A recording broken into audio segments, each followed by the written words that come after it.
राघवेंद्र सिंह जी। श्री हरिवंश। श्री हरिवंश महाराज जी श्री जी और आपकी कृपा दृष्टि से मुझे प्रतिष्ठित सरकारी संस्थान में एक दायित्वपूर्ण पद पर सेवा करने का अवसर प्राप्त हुआ है। महाराज जी वहाँ अनेक सामाजिक मुद्दों पर कार्य करने का अनुभव हो रहा है। महाराज जी ये पूछना चाह रहे हैं कि कभी कभी ऐसा धर्म संकट आ जाता है कि धर्म हित और राष्ट्र हित में से अगर किसी एक को चुनना हो तो महाराज जी किसे? राष्ट्रहित। क्योंकि जब हम समाज सेवा पे है तो हमें राष्ट्रहित चयन करना पड़ेगा। जैसे आर्मी का जवान है और उसके लिए केवल राष्ट्र धर्म है। अगर कानून के प्रतिकूल उसका पिता भी खड़ा हो तो वो गोली मार देगा। वो पितृ धर्म, पत्नी, पुत्र, परिवार सबको स्वाहा करके केवल राष्ट्र धर्म के लिए वो जीता है। तो ऐसे ही अगर कोई बड़ा पद है और हमारी समाज व्यवस्था है तो फिर हमें राष्ट्र धर्म पर ध्यान देना चाहिए, लौकिक धर्म पर नहीं।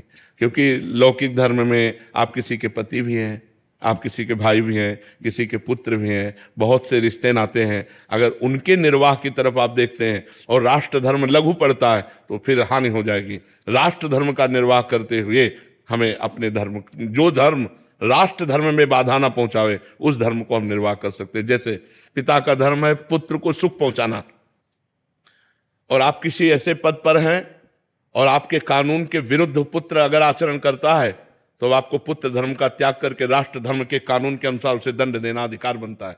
ये नहीं छोड़ देंगे कि हमारा पुत्र है, पुत्र हो या शत्रु हो, अगर वो हमारे कानून के खिलाफ पाया जाएगा तो एक समान दंड उसको दिया जाएगा। उसे राष्ट्र धर्म कहते हैं, क्योंकि वो राष्ट्र धर्म पे चल रहा है, वो सांसारिक धर्म पे नहीं चल रहा है। इसलिए राष्ट्र धर्म की प्रधानता रखनी चाहिए। प्रोफेसर प्रज्ञेंदु, दिल्ली विश्वविद्यालय। राधे राधे। राधे राधे महाराज जी आप कह रहे हैं कि माफ करने की आदत कैसे डाली जाए, चाहे अनुभव नकारात्मक हो या सकारात्मक, दूसरों को माफ करना कैसे अंदर? वैसे ये भजन बल से आता है माफ करना।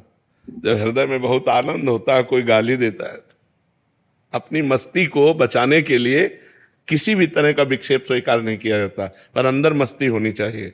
जब भजन की मस्ती होती है, कोई पीछे से थप्पड़ भी मार देना, अब अंदर मन प्रश्न कर रहा है, इसने थप्पड़ मारा, हाँ तुम्हारे प्रारब्ध हैं, तुम्हारे प्रारब्ध है, पूर्व का पाप है, उसको भोग लो, राधा राधा राधा राधा। वो उधर देखता भी नहीं है, तो गाली दे, अपमान कर। देखो इस जगत की एक रीति है कि हम आपको लाखों प्रकार से सुख पहुंचावें, लेकिन जब आपका नंबर आएगा तो आप हमें दुख ही देंगे, सुख नहीं देंगे। ये रीति है। ये सैकड़ों लोगों का अनुभव, आप अनुभव करके देख लो जो हम बात कर रहे हैं, कि आप दूसरे को सैकड़ों प्रकार से सुख पहुंचाइए, लेकिन जब समय आएगा तो वो तुम्हें पीड़ा पहुंचा सकता है, सुख नहीं पहुंचाएगा। ये संसार का स्वरूप है। अगर आप गर्दन उतार के भी दे दोगे ना तो उसको भी बेचना चाहेगा कि यार बिक जाएगी क्या, ये संसार का स्वरूप ही है। तो जब तक हम अध्यात्म में नहीं चलेंगे तब तक संसार में क्षमा शब्द तो प्रयोग होना बहुत कठिन है, क्योंकि संसार ऐसा है, आप करो हित और वो आपका करेगा हित, आप करो उसके लिए सहयोग और वो आपकी कटिंग करेगा, वो आपको नीचा गिराना चाहेगा। ये संसार का स्वरूप है। तो जब तक भागवतिक भाव नहीं आएगा तब तक आप समाज को नहीं झेल सकते। क्षमा शब्द प्रयोग नहीं होगा, वहां दंडय शब्द आएगा। अहंकार जब प्रस्फुटित हो जाएगा तो ये क्षमा नहीं करेगा। क्षमा तो बहुत बड़ा बल है। क्षमा बहुत, जिसके अंदर क्षमा बल आ गया बहुत बड़ा बलवान हो गया वो, कि वो गाली दे रहा है, वो अपमान कर रहा है, लेकिन आप उसे क्षमा कर रहे हैं। ये तो संतों की बात होती है।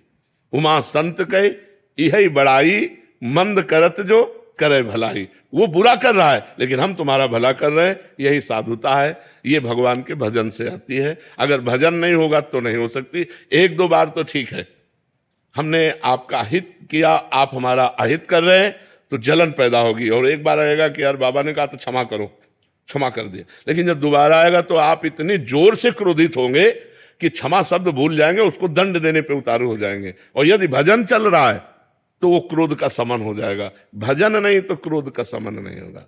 जी।